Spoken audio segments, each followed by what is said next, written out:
क्यों ना हम जोरदार ताली परमेश्वर के लिए बजाएं।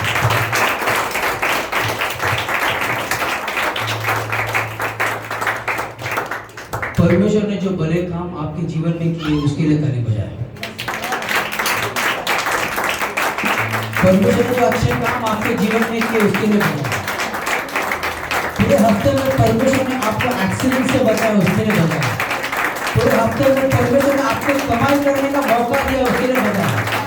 बहुत सारे लोग कमा नहीं पा रहे, बहुत सारे लोग भीख मांग रहे, पर हम लोग को परमेश्वर ने भीख मांग नहीं रखा। परमेश्वर का वो धन्यवाद का हकदार है, वो धन्यवाद का हकदार है, वो धन्यवाद का हकदार है प्रियो।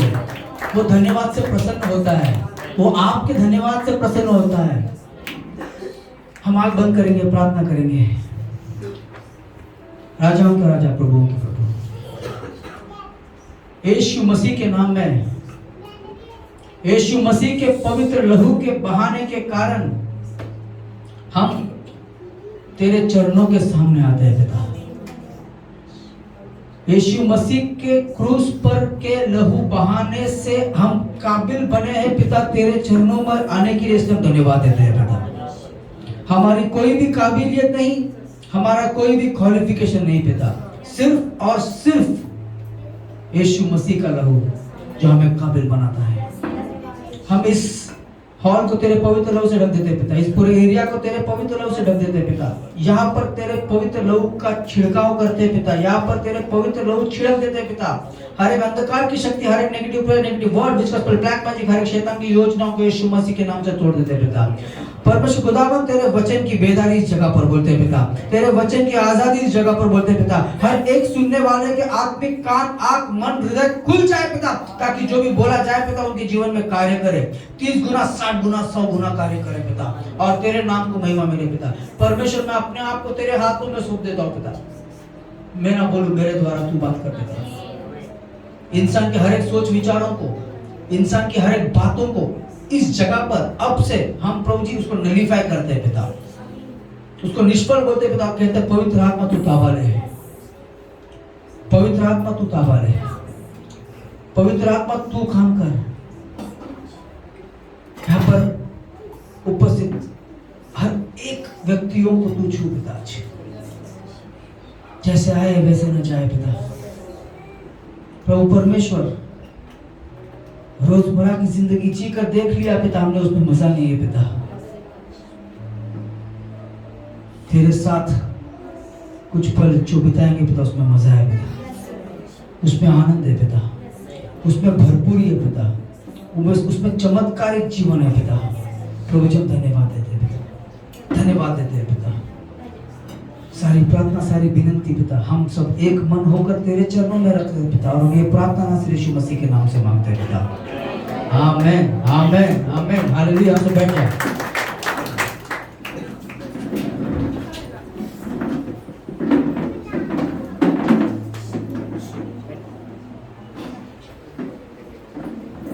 हालेलुया। नरेंद्र आगे आ जा।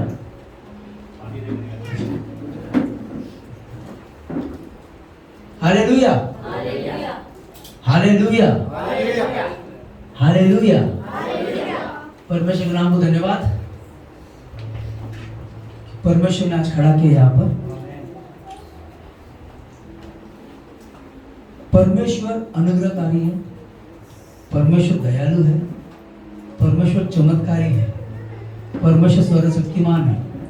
हमारा जीवन जो है ना, हम समझ रहे बहुत मामूली है, पर हमारा जीवन अलौकिक तरीके से परमेश्वर ने संभाल रखा है करके हम यहाँ पर बैठे हुए हैं। आज परमेश्वर का वचन हम लोग जाएंगे। परमेश्वर के वचन में mobiles mute, mobiles vibrate, mobiles बंद। सब लोग रेडी है? सब लोग रेडी है? एजरा की किताब,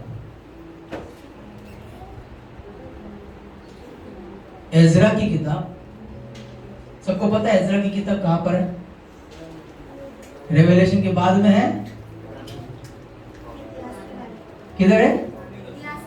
इतिहास के बाद, दूसरा इतिहास के बाद। मैं कुछ सवाल पूछने वाला हूँ आज आपको, आप लोग को मुझे सहकार्य करना पड़ेगा उत्तर देके। अच्छा, पहला अध्याय पहला वचन पढ़ना। फारस के राजा हाँ, रूसल के इंग्लिश में पर्शिया है, हिंदी में क्या है? पारस के राजा। हाँ फारस के राजा हाँ, रूस के पहले वर्ष में क्रूस। ओके, हिंदी में क्रूस है, इंग्लिश में साइरस है। क्या है? मैं क्यों बता रहा हूँ मालूम है? आप लोगों को ध्यान देना चाहिए, बहुत चीज बहुत इंपॉर्टेंट है, पढ़ना अभी। फारस के राजा रूस के पहले वर्ष में यहोवा ने फारस के राजा हाँ क्रूस से कहा, हाँ मन उबारा हाँ कि यहोवा का जो वचन हाँ यिर्मयाह के मुंह से निकला हाँ, एक मिनट। यहोवा का जो वचन किसके मुंह से निकला? किसके मुंह से निकला? यिर्मयाह की किताब किधर है? इसके बाद है कि इसके पहले? हाँ, तो कैसे यहाँ पर लिखा है? यहाँ पर बाइबल गलत है? टाइम गैप, बाइबल गलत है? क्या लिखा है यहाँ पर? यिर्मयाह को जो वचन मिला है, यिर्मयाह को जो वचन मिला है उसके आधार पर, यिर्मयाह को जो वचन मिला है उसके आधार पर। बहुत बार देखो बाइबल में लिखा हुआ है ना, जैसे ये चैप्टर्स यहाँ पर लिखा हुआ है वैसा नहीं लिखा हुआ है। पहले आयुब का किताब लिखा गया था, सबसे पहला किताब जो है वो आयुब का किताब लिखा गया था। इसी तरह से आइज़ाया की किताब जो है 700 बीसी, 700 बीसी मतलब परमेश्वर के आने के पहले के 700 से उस टाइम में उल्टी गिनती होती थी। अभी कैसे 2022 के बाद 2023 आएगा, 2023 के बाद 2024 आएगा। उस समय में कैसा होता था? 2022 के बाद 2021 आता था, 2021 के बाद 2020 आता था, 2020 के बाद 2000 ऐसा आता था। तो उस समय 700 बीसी में आइज़ाया की किताब लिखा गया है। 700 से 681, मैं आपके जानकारी के लिए बता रहा हूँ ये चीज। 700 बीसी से लेकर 681 बीसी तक आइज़ाया की किताब लिखा गया था। यिर्मयाह की किताब जो लिखी गई थी वो है 627 बीसी से लेकर 586 बीसी तक, मतलब 600 बीसी से लेकर 586 बीसी तक यिर्मयाह की किताब लिखी गई थी। समझ रहे आपको? हाँ, मतलब पहले आइज़ाया लिखा गया, फिर यिर्मयाह लिखा गया, उसके बाद हम जो किताब पढ़ रहे एजरा लिखा गया करके इसमें लिखा हुआ है यिर्मयाह की किताब के जैसे। यिर्मयाह का किताब कभी लिखा गया मालूम आप? एजरा की किताब कभी लिखा गया? 538 बीसी में। कभी लिखा गया? 538। तो समझा आपको इसमें क्यों ऐसा लिखा गया है? हर चीज को परखना बहुत जरूरी है। वो बाइबल में लिखा है, एक्ट्स की किताब में लिखा हुआ, वो व्यक्ति लोग जो बाइबल वचन सुनते थे वो लोग घर पे जाकर खोजबीन करते थे कि पुलपिट से जो सिखाया गया क्या वो सही है कि नहीं सही है। तो हम लोग जब भी वचन सीखते हैं हमको भी देखना है। हम जो है, मैं जब ये पहला वचन ही पढ़ा, यिर्मयाह तो इधर नहीं है, यिर्मयाह तो पीछे है, फिर यहाँ पर कैसा है? तो उसका खोजबीन करने के बाद ये चीज मुझे मालूम पड़ा, तो मैंने आपको बता दिया। तो अभी क्या लिखा है यिर्मयाह को? हाँ, पढ़ना वापस एक बार। यिर्मयाह के मुंह से निकला था, वह पूरा हो जाए, वह पूरा हो जाए। अब हाँ, इसीलिए उसने अपने समस्त राज्य में यह प्रचार करवाया और लिखवा भी दिया। क्या लिखवा दिया? पढ़ना चौथा वचन, सॉरी दूसरा वचन पढ़ना। कि फारस का राजा, फारस का राजा दूसरा यह कहता है हाँ, कि स्वर्ग के परमेश्वर यहोवा ने, स्वर्ग के परमेश्वर यहोवा ने पृथ्वी भर का राज्य मुझे दिया है, पृथ्वी भर का राज्य मुझे दिया है। और उसने मुझे आज्ञा दी। अभी इतिहास किसको समझना है? थोड़ा इतिहास जानना है आपको इस चीज के ऊपर। इस चीज के ऊपर इतिहास है, ये ऐसे नहीं लिखा हुआ यहाँ पर। ये कभी की बात है मालूम है? जब भी नेबुकदनेस्सर राजा यहूदियों को पकड़कर बंदूई बनाया था, और कहां पर लेके जाता मालूम है? बेबीलोन।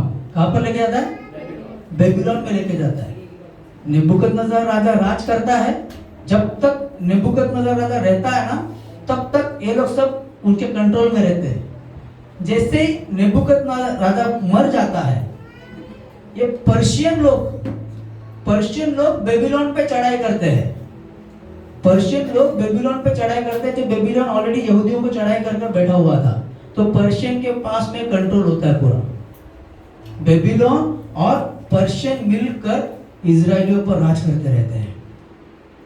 पर जब भी ये लोग राज करते हैं, ये लोग नेबुकदनेस्सर राजा जैसे राज नहीं करते, स्ट्रिक्ट नहीं थे ये लोग यहूदियों को आगे आने देते थे।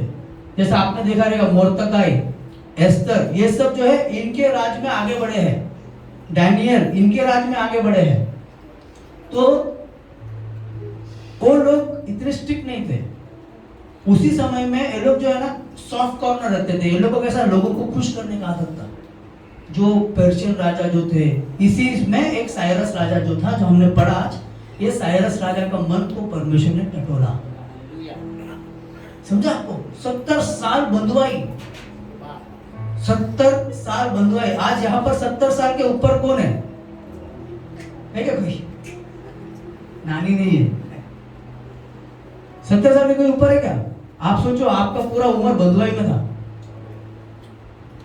आपका पूरा उम्र बंधुआई में। ये बंधुआई के बाद, बंधुआई में से लोग निकलने का मतलब कितना बड़ा चमत्कार रहेगा, कितना बड़ा लड़ाई करना पड़ेगा, कितना बड़ा झगड़ा करना पड़ेगा। क्यों? दुश्मन दो है यार। बेबीलोन तो है ही है, पर्शियन भी है। इतना बड़ा दुश्मन, लड़ाई करना है। पर परमेश्वर इजराइलियों को, परमेश्वर यहूदियों को ऐसे ही विजय दे देता है। परमेश्वर ने दुश्मनों के हाथ को क्या कर दिया मालूम है? पिघाल दिया। ये दुश्मन क्या बोलता है मालूम है? क्या बोलता है? दूसरा वचन पढ़ना, दूसरा वचन कि फारस का राजा उसमें यूं कहता है कि स्वर्ग के परमेश्वर यहोवा ने पृथ्वी भर का राज्य मुझे दिया है, पृथ्वी भर का राज्य मुझे दिया है, और उसने मुझे आज्ञा दी कि यहूदा के यरूशलेम में मेरा एक भवन बनवाओ। यहाँ पर परमेश्वर ने दुश्मन के राजा के मन को टटोला ऐसा, और उसने इजराइलियों को छुड़ाने के बारे में सोचा ताकि परमेश्वर का घर बनाया जाए। परमेश्वर का घर बनाया जाए, कितना बड़ा बात है। हम लोग को मामूली लगता है। बहुत बार हम लोग की बंधुआई में रहते हैं। एक कहानी बताता हूँ। एक राजा होता है, वो राजा का राजगद्दी से छोड़ने का टाइम होता है। मतलब अभी 1-1.5 साल उसका रहता है। वो बोलता है मैं 1-1.5 साल बाद मैं उतरने वाला हूँ, मुझे अभी अगला राजा ढूंढना है। बहुत अच्छा राजा होता है। वो बोलता है मैं अपने बेटे को राजा नहीं बनाएगा, मैं जो काबिल है उसको राजा बनाऊंगा। वो डायलॉग है ना पिक्चर में, सुपर 30 में, राजा का बेटा राजा नहीं बनेगा, जो काबिल है वो राजा बनेगा। उसी तरह से वो राजा भी सोचता है, राजा का बेटा राजा नहीं बनेगा, जो काबिल है वो राजा बनेगा। इसी तरह क्या करना ना, मैं वो बोलता है, वो घोषणा करता है, जिस किसी को भी राजा बनना है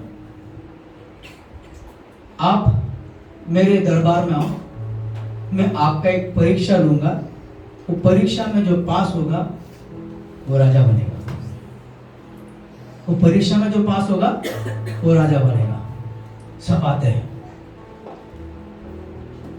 तो राजा क्या करता हूं मैं, देखो आज से मैं तुमको 1 साल देता हूं। कितना साल देता हूं?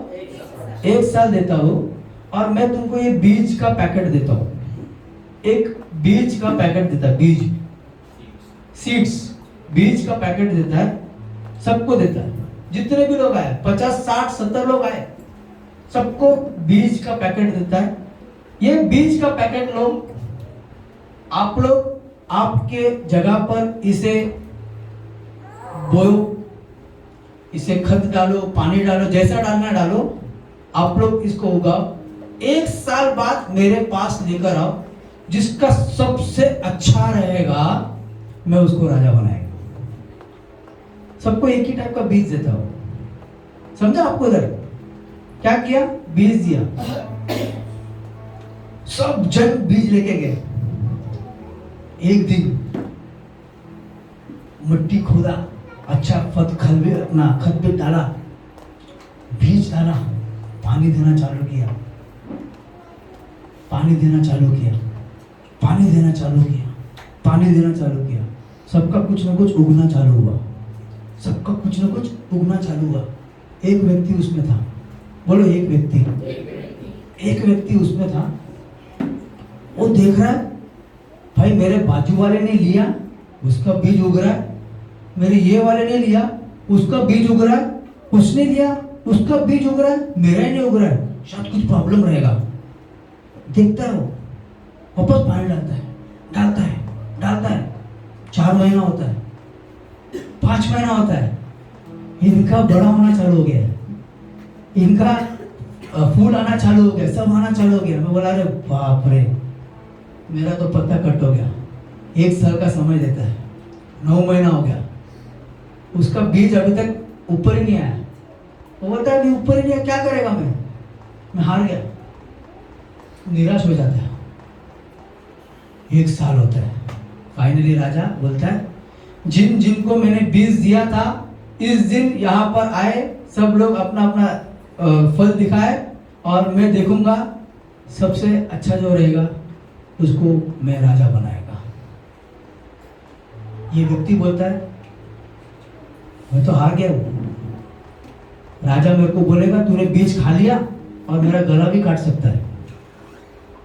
राजा मेरे को बोल सकता है तेरे को मैंने कुछ तो दिया था, तूने कुछ भी नहीं किया, मेरा गला काट सकता है, मुझे मार डाल सकता है, पर फिर भी मुझे दिया था, मैं जाऊंगा जरूर। सब अपना एक एक चीज लेके आते हैं। अच्छा, किसी का ये फूल आता है, किसी का वो फूल आता है, किसी का ऐसा फूल आता है, सब ऐसा आगे लाइन में रहता है। ये बंदा पीछे छुपा हुआ रहता है लास्ट में। क्यों? उसके पास फल ही नहीं है, क्या दिखाएगा वो? तो राजा देखता है, सबका देखता है। अचानक इसका ध्यान पड़ता है इस व्यक्ति के ऊपर, इसमें फल ही नहीं है। उसको आगे बुलाता है, इन सबका फल आया, तेरा क्या हुआ? तो राजा से, आपने जो बीज दिया था मैंने वो बोया, पानी डाला, खत डाला, सब कुछ किया मैंने, पर इसमें नहीं आया। राजा क्या बोलता ना, मैं आजा, आज से तू राजा। सब चौंक गए। जिसके पास कुछ नहीं था वो राजा कैसा बन गया? तो राजा बोलता है 1 साल पहले मैंने सबको उबले हुए बीज दिए थे, किसी ने चोरी किया, किसी ने और बीज लेके आके डाल दिया, बट ये व्यक्ति जो था ये सही व्यक्ति था, इसने जो बीज दिया था वही बीज को डाला, वो बीज नहीं उगा, मेरे पास वैसे का वैसे लेकर आया, ये सच्चा आदमी है, इसको मैं राजा बनाया। जब हम लोग को लगता है ना हम हारे हुए, शायद हमारा राजा बनने का टाइम आ गया होता है। जब हम लोग को लगता है हम लोग जरूर है ना, हमारा राजा बनने का टाइम आया हुआ था। कम बैक, आज का मेरा टॉपिक है कम बैक। नाकामयाबी से कामयाबी की ओर। हमको लगता है हमारा उसमें फल नहीं आया हुआ है, आपको राजा बनने का टाइम आ गया है, क्योंकि राजा उससे बनाता है परमेश्वर जिसे वो चुनता है। वहां पर वो राजा बना। कैसे राजा बना? वो अपने सच्चाई से, अपने अच्छाई से। कुछ नहीं है, निराश होने का जरूरत नहीं है। आपका कमबैक आपके सेटबैक से ज्यादा बड़ा होगा। आपका कमबैक आपके सेटबैक से ज्यादा बड़ा होगा। जब आपका कमबैक होगा ना, जो लोग आपको देखकर चिढ़ाए ना, वो लोग को भी चौकन्ने हो जाएंगे। वो लोग जो लोग आप पे देखकर हंसे हैं, वो हंसी के पात्र बन जाएंगे आपका कमबैक देखकर, क्योंकि परमेश्वर उन्हें उनके सामने आपको उठाने वाला है। जब आपका कमबैक होगा ना, आपकी टेस्टिमनी बांटी जाएगी, आपकी टेस्टिमनी बांटी जाएगी। वो ब्रदर ने प्रार्थना किया था, वो सिस्टर ने प्रार्थना किया था, मेरा कैंसर भाग गया। वो ब्रदर ने प्रार्थना किया, मैं लंगड़े से सीधा हो गया। ये होने वाला है। कब मालूम है? आपका कमबैक के टाइम में। आपका कमबैक बहुत सारे लोगों के लिए मार्गदर्शन होने वाला है। आप लोगों को लगता है मामूली है, आज कुर्सी खा रही है ना, कोई गम नहीं है, मालूम है? शायद ये वचन आपके लिए था, जिसके लिए था उसको यहाँ पर परमेश्वर लेकर आया। आज जिसके लिए था उसको परमेश्वर लेकर आया। आज से आपका कमबैक है, आज से आपका कमबैक है, आज से आपका कामयाबी का टाइम शुरू हो रहा है। पर कुछ करना है। मेरे घर पे एक ब्रदर ने वचन बांटा था। क्या था वचन? क्या था? इसको पता हो, किसको पता है? और क्या था वचन? क्या था मेन शीर्षक? क्या था आपके जीवन में यीशु की क्या अहमियत है? हाँ, कीमत। क्या दाम दोगे? क्या दाम दोगे? क्या दाम दोगे आप? मैं इज़राइल की किताब क्यों पढ़ने बोला मालूम है? इज़राइल की किताब में 70 साल बंधुआई, आज 2 साल लॉकडाउन कोई झेल नहीं पाया। बंधुआई थी वो, 2 साल बंधुआई थी, घर के अंदर बंद, कोई सहन नहीं कर पाया। मोबाइल कंपनी तो उठ ही गई, क्यों? रिचार्ज होते गया, होते गया, होते गया, होते गया। सब जन 2 साल में कितने तो लोग बोलते ना जीरो बन गए, करोड़पति से रोडपति बन गए। और भरा हो परमेश्वर का, हम लोग को परमेश्वर ने वैसे रखा है। 2 साल की बंधुआई हम लोग सहन नहीं कर पाए, ये लोग 70 साल की बंधुआई से बाहर आए। 70 साल की बंधुआई मतलब जीरो थे लोग। जैसा वो व्यक्ति जीरो था, कुछ नहीं था, इनको क्या आदेश दिया? तीसरा वचन पढ़ना। उसकी समस्त प्रजा के लोगों में से तुम्हारे माथे जो कोई हो, उसका परमेश्वर उसके साथ रहे। उसका परमेश्वर उसके साथ रहे। और वह यहूदा के यरूशलेम को जाकर इज़राइल के परमेश्वर यहोवा का भवन बनाए, जो यरूशलेम में है। हाँ, वही परमेश्वर है। वही परमेश्वर है। आगे चौथा वचन। और जो कोई किसी स्थान में रह गया हो, जो कोई किसी स्थान में रह गया हो, जहाँ वो रहता हो, उस स्थान के मनुष्य चांदी, सोना, धन और पशु देकर उसकी सहायता करे। हाँ, उसकी सहायता करे। और इससे अधिक परमेश्वर के यरूशलेम के भवन के लिए अपनी अपनी इच्छा से भी भेंट चढ़ाए। हाँ, भेंट चढ़ाए, ये तो अलग चीज है, भेंट चढ़ाना। अब हम जाएंगे तीसरे अध्याय पहले वचन में। सब लोग मेरे साथ हैं? जोर से आवाज आने दो। हाँ, चलो तीसरा अध्याय पहला वचन। जब 7वां महीना आया, 7वां महीना आया, और इजरायली अपने अपने नगर में बस गए, इजरायली अपने अपने नगर में बस गए, तो लोग यरूशलेम में एक मन होकर इकट्ठे हुए। हाँ, कैसे इकट्ठे हुए? कैसे इकट्ठे हुए? एक मन। सब लोग बोलो एक मन। हम लोगों ने प्रेरितों की किताब में पढ़ा है बहुत बार, एक मन होके, पुराने नियम में भी है। एक मन होकर कितने लोग थे मालूम है? करीबन 50,000 लोग थे। यहाँ पर 60 लोगों में एक मन होना मतलब बहुत बड़ा बात है। इधर 50,000 लोगों का जो तादाद है, एक मन होता है, एक मन होता है। आगे पढ़ना। तब योसादाक के पुत्र यीशु ने अपने भाई याजकों समेत और शतियल के पुत्र जरुब्बाबेल ने अपने भाइयों समेत कमर बांधकर इजराइल के परमेश्वर की वेदी को बनाया। हाँ, किसको बनाया? इजराइल के परमेश्वर की। इजराइल के परमेश्वर की वेदी को बनाया। वेदी को बनाना, आपका कमबैक में आप अगर वेदी नहीं बनाएगा ना, तो आपका कमबैक सेटबैक में चला जाएगा। याद रखना, ये वेदी बनाना बहुत जरूरी है। क्या किया यहाँ पर मालूम है? लोगों ने वेदी बनाया। अब आपको मैं शारीरिक वेदी की बात नहीं कर रहा हूँ, मैं आपको बताऊंगा आगे वेदी क्या होता है। क्या बनाया यहाँ पर? वेदी बनाया। आगे कि उस पर होम बलि चढ़ाए, जैसे कि परमेश्वर के भक्त मूसा की व्यवस्था में लिखा है। देखो, जैसे कि परमेश्वर के भक्त मूसा की, देखो पहले यिर्मयाह की किताब में लिखा है। अब मूसा की व्यवस्था में लिखा, कितना वचन पढ़ते थे देखो ये लोग, कितना वचन पढ़ते थे लोग। वचन में जो पढ़ते थे, वचन पढ़कर उसके हिसाब से करते थे। व्यवस्था विवरण में लिखा है 12 अध्याय 5 से 7 में यही लिखा हुआ है, सब करना है करके। वो लोग वो पढ़कर ये कर रहे थे। आगे देखो क्या लिखा है। तब उन्होंने वेदी को उसके स्थान पर खड़ा किया। हाँ, तब उन्होंने वेदी को उसके स्थान पर खड़ा किया, क्योंकि उन्हें उस और के देशों के लोगों का भय रहा। हाँ आगे। और वे उस पर यहोवा के लिए होम बलि अर्थात प्रतिदिन सवेरे और सांझ के होम बलि चढ़ाने लगे। हाँ, प्रतिदिन सवेरे और सांझ को होम बलि चढ़ाने लगे। परमेश्वर की वेदी, परमेश्वर की वेदी बहुत इंपॉर्टेंट है। परमेश्वर की वेदी परमेश्वर के लिए बहुत प्रिय है। वेदी वो जगह है जहां पर परमेश्वर आपको आकर मिलता है। एलिया ने क्या किया था मालूम है?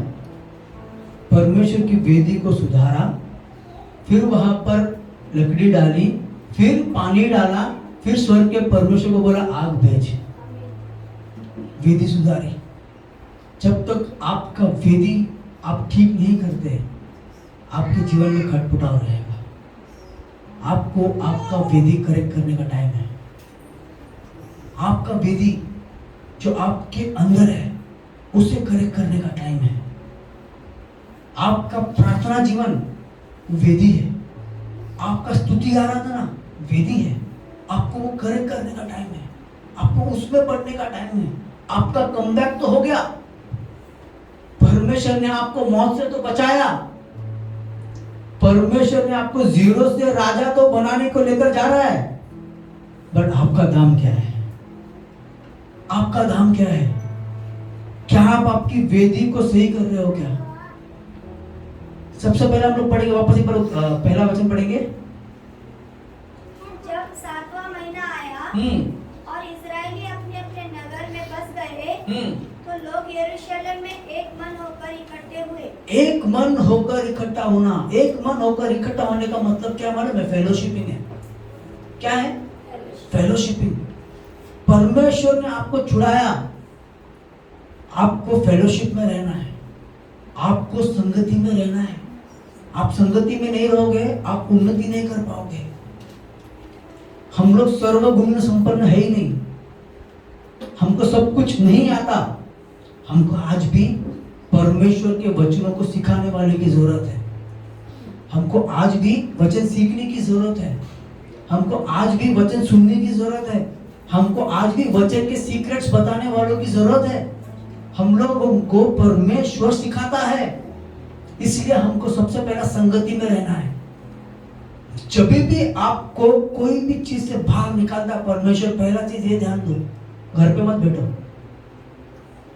घर पे मत बैठो, संगति में रहो। जिधर जिधर संगति होते वहां पर आओ, समय निकाल कर आओ, टाइम निकाल कर आओ, क्योंकि परमेश्वर आपसे उस जगह पर बात करेगा।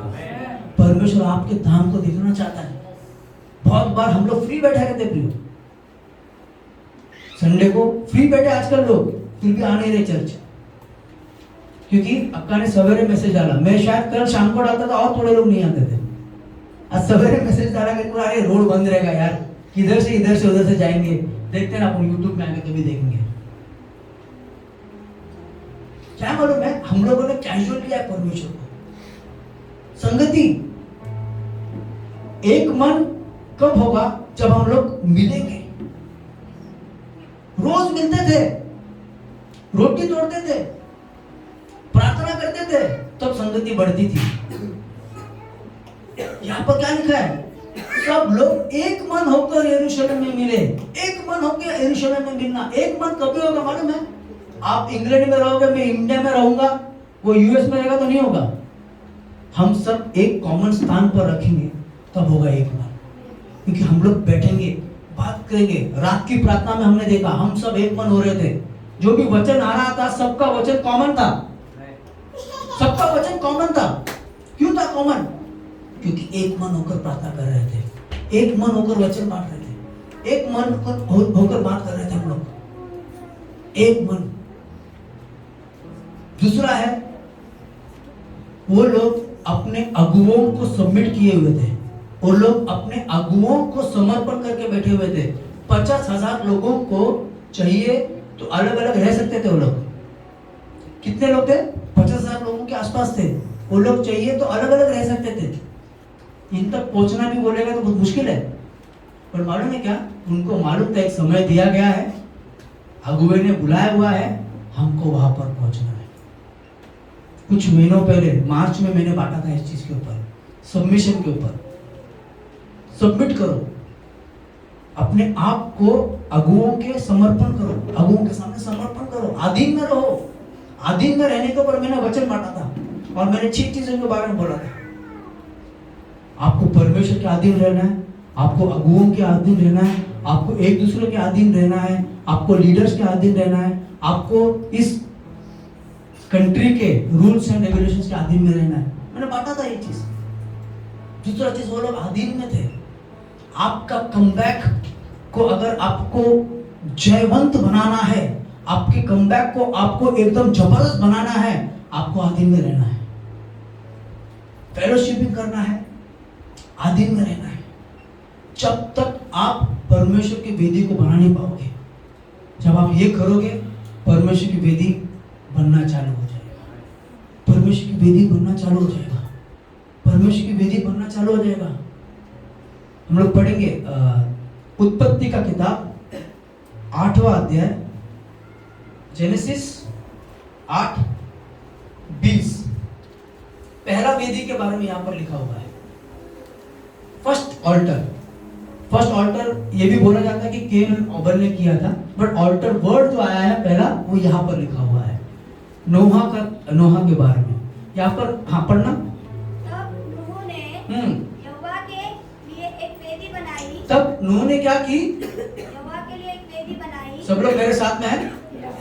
नोहा ने क्या किया? यहोवा के लिए वेदी बनाया। आगे, और सब शुद्ध पशु और सब शुद्ध पक्षियों में से कुछ कुछ लेकर वेदी पर होमबलि चढ़ाया। आगे, इस पर यहोवा ने, ये देखो अभी क्या होता है, वेदी पर चढ़ाने के कारण क्या होता है? हाँ, इस पर यहोवा ने सुखदायक सुगंध पाकर, क्या हुआ? सुखदायक सुगंध पाकर सोचा कि मनुष्य के कारण मैं फिर कभी भूमि को शाप ना दूंगा। आमीन। कितना बड़ा चीज, नेवर अगेन, मैं फिर कभी शाप नहीं दूंगा। किसकी वजह से मालूम है? वेदी पर होम बलि चढ़ाने की वजह से। आपके वेदी के कारण आपका पूरा घराना बच सकता है, आपके वेदी के कारण आपका पूरा वंशावली बच सकता है। ये बोलेगा परमेश्वर फिर कभी मैं इसे शाप नहीं दूंगा, फिर कभी इसके वंश को मैं शाप नहीं दूंगा, जब आपका वेदी बराबर होगा। नोहा का वेदी बराबर था, नोहा का वेदी बराबर था। और पढ़ना आगे। यद्यपि मनुष्य के मन में बचपन से जो कुछ उत्पन्न होता है सो बुराई होता है, तो भी जैसा मैंने सब जीवों को अब मारा है, वैसा उनको फिर कभी ना मारूंगा। वैसा मैं फिर कभी नहीं मारूंगा। आपकी परिस्थिति को परमेश्वर कभी नहीं मारेगा अगर आपकी वेदी सही रहेगी तो। आपका वेदी सही करने का जरूरत है। आपका वेदी, नोहा ने वेदी को सही किया।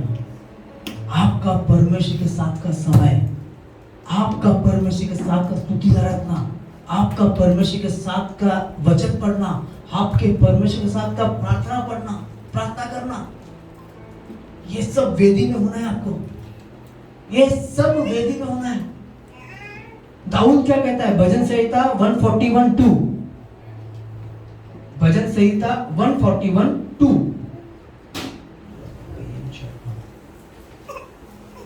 भजन संहिता 140। मेरी प्रार्थना तेरे सामने सुगंध धूप और मेरी प्रार्थना तेरे सामने सुगंधित धूप के समान, और मेरा हाथ फैलाना हाँ, संध्या काल का अन्न बलि ठहरे। और मेरा हाथ उठाना, फैलाना मतलब हाथ उठाना, शाम का अन्न बलि ठहरे मतलब इवनिंग। आगे पढ़ेंगे हम लोग ना, अगर एजरा की किताब में पढ़ेंगे, वे लोग प्रतिदिन सवेरे और शाम को बलिदान करते थे। वो बलिदान हमारा क्या है मालूम है आज? प्रार्थना। वो बलिदान क्या है हमारा मालूम है? हाथ उठाना। मैं हाथ उठाकर गाऊंगा, यीशु तेरा नाम रहे ऊंचा। क्या था मालूम है? ये आपका बलिदान है।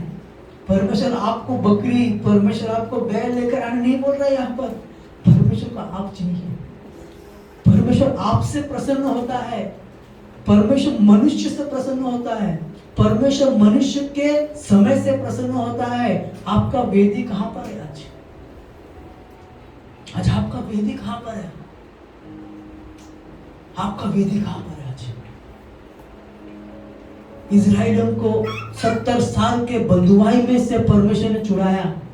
पहला चीज उन्होंने क्या किया मालूम है? वेदी बनाई। अब्राहम को इसहाक दिया और बोला इसहाक को कुर्बान कर।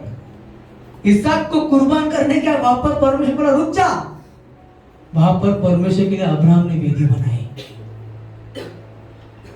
बहुत महत्व है वेदी का। आपके प्रार्थना जीवन का बहुत महत्व है परमेश्वर को। आपका प्रार्थना परमेश्वर के लिए सुगंधित द्रव्य है। सुगंधित द्रव्य है। जो सुगंधित द्रव्य नोहा के टाइम परमेश्वर को सुना और परमेश्वर ने पूरे वंशावली को बचा दिया। आज हम लोग क्यों बचे हुए हैं? आज ये पृथ्वी क्यों नाश नहीं हो रहा मालूम है आपको? वो नोहा की वजह से। नोहा की वजह से। फिर कभी मैं पृथ्वी के सब लोगों को नहीं मारूंगा। क्यों बचा मालूम है?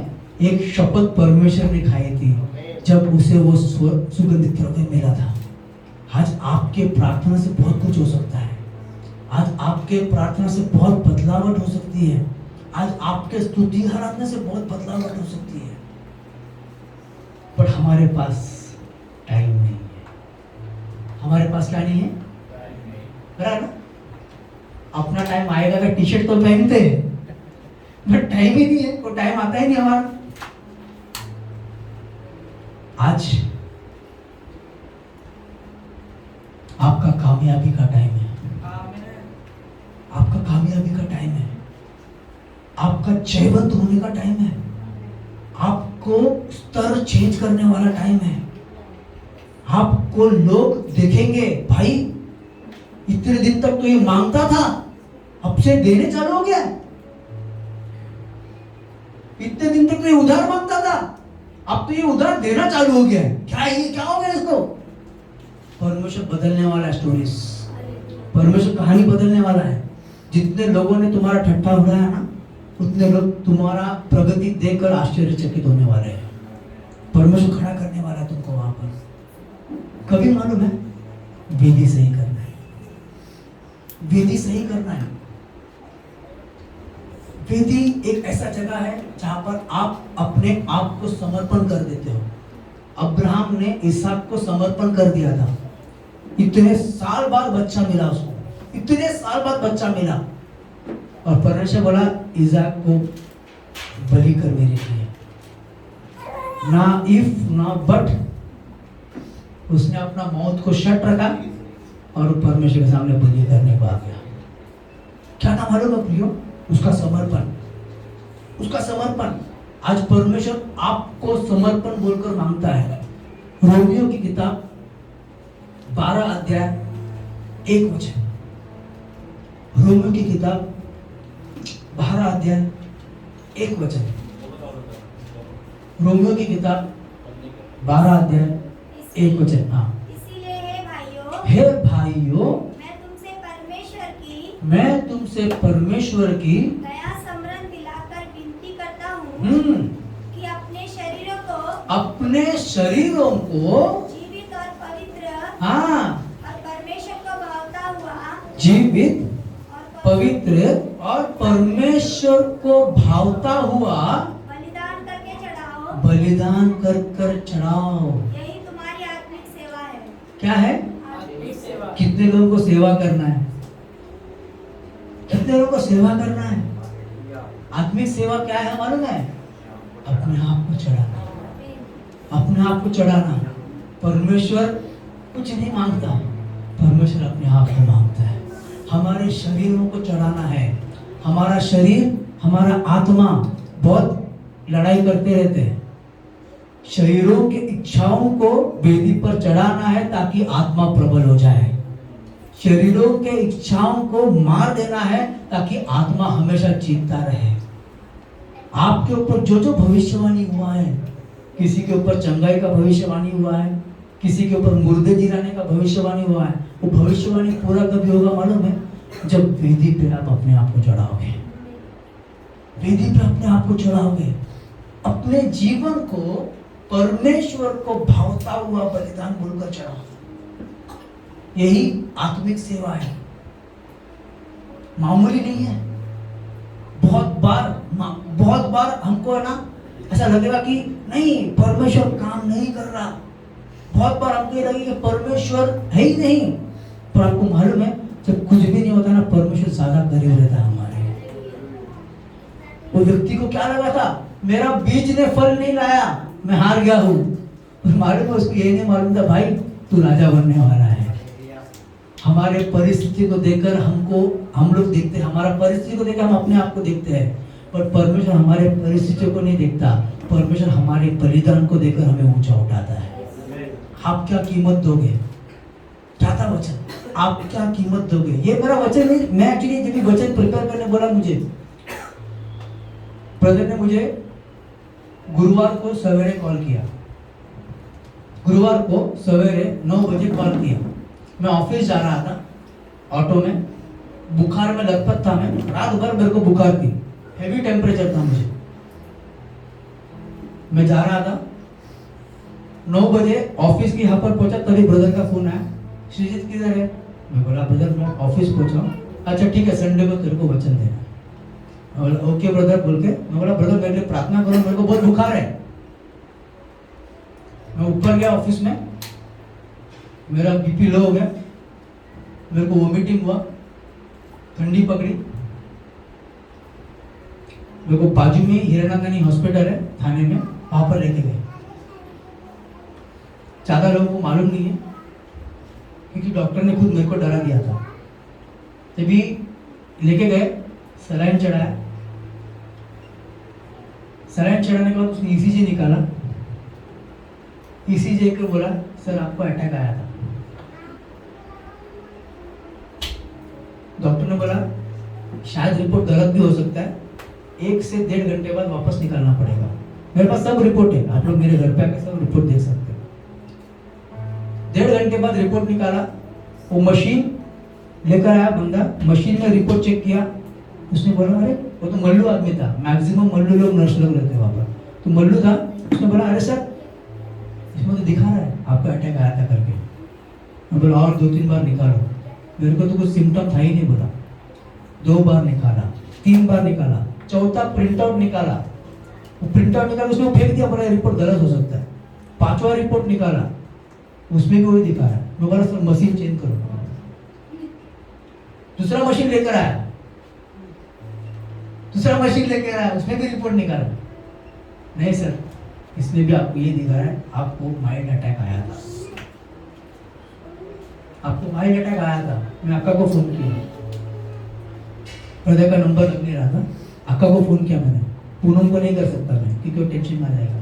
अक्का को फोन किया, बोला अक्का ये ऐसा ऐसे यहाँ पर डॉक्टर ने बोला है, मेरे दोस्त लोगों ने डिस्चार्ज लिया है, मुझे जुपिटर लेके जा रहे, प्रार्थना करो। जुपिटर गया, जुपिटर में ईसीजी निकाला, सब कुछ नॉर्मल था, सब कुछ नॉर्मल था। ये परमेश्वर का काम है, सब कुछ नॉर्मल था। और वहां पर डॉक्टर ने बोला वायरल फीवर हुआ तेरे को, वायरल फीवर में ऐसा होता है, तो दवाई दिया और मुझे छोड़ दिया। उसी दिन मैं रात को थाने में रहा, शुक्रवार को आया घर पर, बोला क्या वचन प्रिपेयर करूं, क्या वचन प्रिपेयर करूं, क्या वचन प्रिपेयर करूं। अचानक परमेश्वर ने बोला ये वचन प्रिपेयर कर कमबैक के बारे में। मैं बोला कमबैक के बारे में बहुत सारे वचन है, कमबैक के बारे में ओवरकमिंग का वचन है, ये वचन। परमेश्वर क्या प्रिपेयर करूं? तो परमेश्वर बोला एजरा की किताब 3रा अध्याय पर ऑल्टर। अब ऑल्टर के बारे में मैंने प्रिपेयर चालू किया। तो आपको क्यों बता रहा हूं? ये परमेश्वर की ओर से ये बताने के लिए बता रहा हूं। प्रिपेयर करना चालू किया, प्रिपेयर किया। और मैं माइकल फर्नांडिस का सुनता हूँ, तो ऐसे माइकल फर्नांडिस का वचन लगाया मैंने। उसने कोई और अध्याय से यही टॉपिक के ऊपर बात कर रहा था, वेदी के बारे में। मेरे कंफर्मेशन मिला, परमेश्वर मुझे ये वेदी के बारे में बात करने को बताया। वेदी बहुत महत्वपूर्ण है। वेदी वो जगह है जहां पर आप अपने आप को समर्पण करते हो। वेदी वो जगह है जहां पर आप अपने आप को बलिदान करते हो, क्योंकि आप नहीं जीवित है, अभी आपके अंदर से मसीह जीवित है। गैलेशियंस का किताब 2 अध्याय 20 वचन पढ़ेंगे। गैलेशियंस का किताब 2 अध्याय 20 वचन।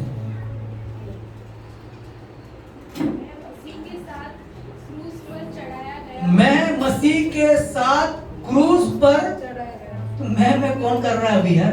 अभी तो हम लोग बकरी की तरह मैं कर रहे हैं। बकरी की तरह मैं करोगे तो मटन बनाया जाएगा। मैं मत करो, मैं से बाहर आ जाओ। मैं मसीह के साथ क्रूस पर चढ़ाया गया हूँ। आगे, और अब मैं जीवित न रहा।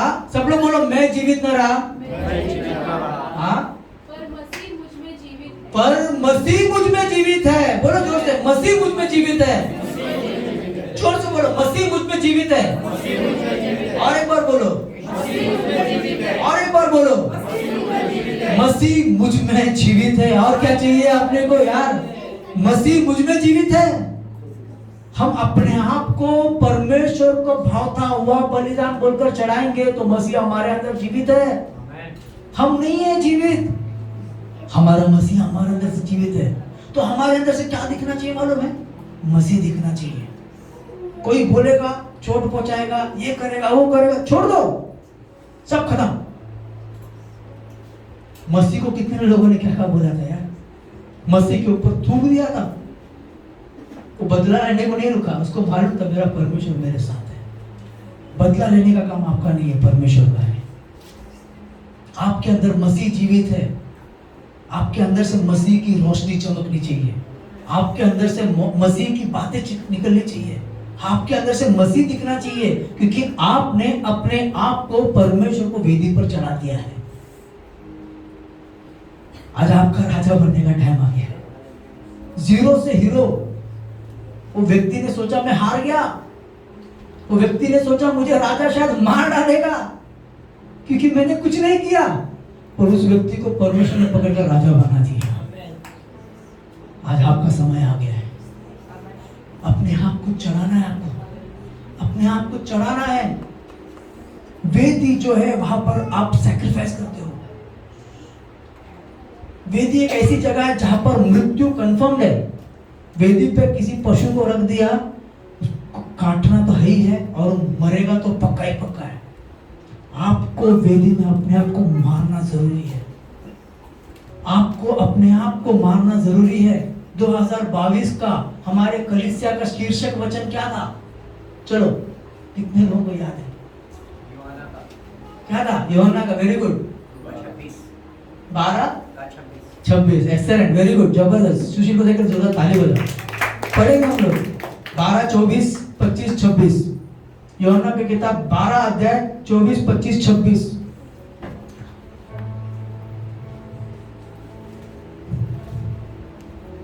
सब लोग मेरे साथ है? यस। हालेलुया। 24 पढ़ना। मैं तुमसे सच-सच कहता हूँ, मैं तुमसे सच-सच कहता हूँ कि जब तक गेहूं का दाना भूमि में पड़कर मर नहीं जाता, तो अकेला रहता है। क्या रहता है वो? अकेला रहता है। इसका अगर वचन सुनना है तो हमारे पास है, आप लोगों को दिया जाएगा। मैं इसके ऊपर वापस नहीं बोलूंगा क्योंकि बहुत सुंदर वचन, 3 हफ्ता 4 हफ्ता यही वचन चला था हमारे कलीसिया में। पढ़ना। परंतु जब मर जाता है तो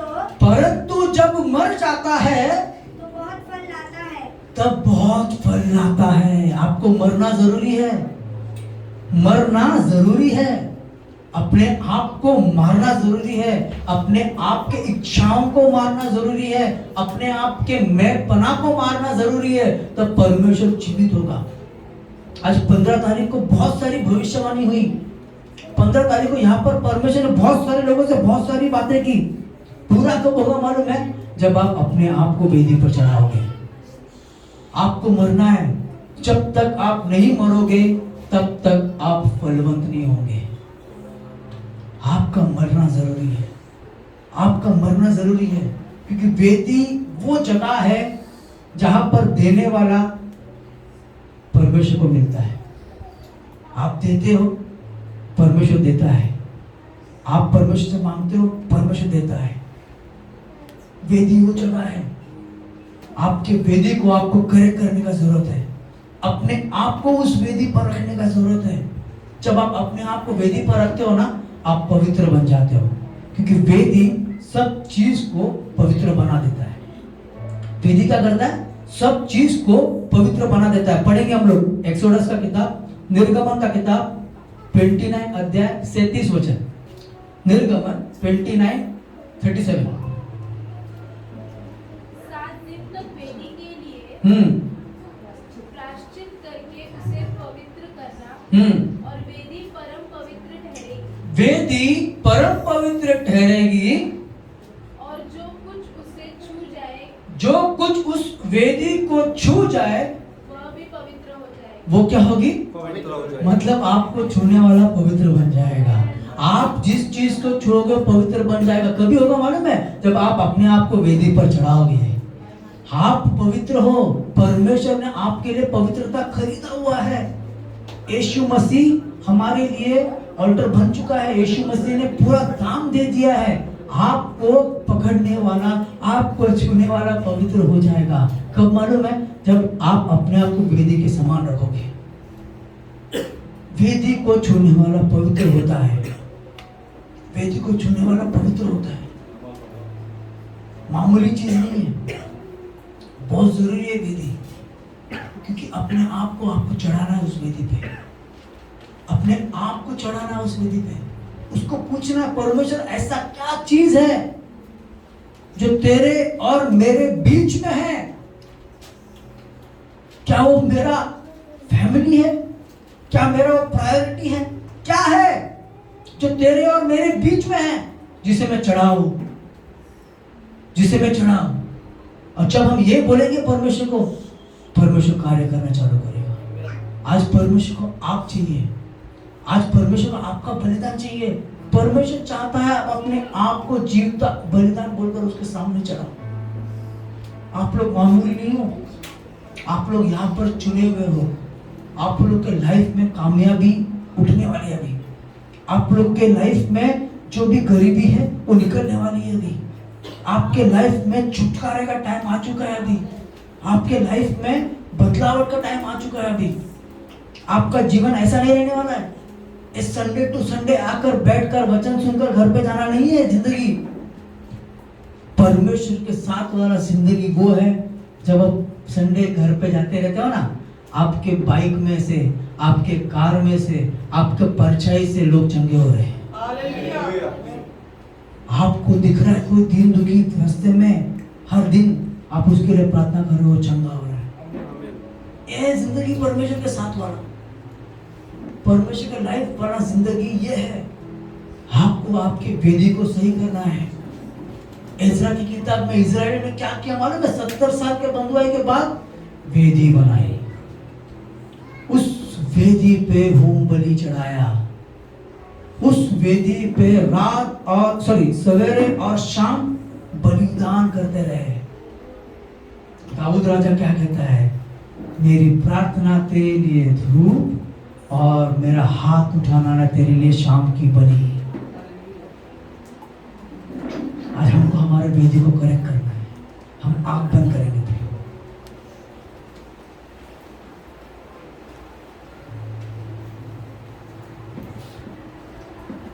Jesus, thank you.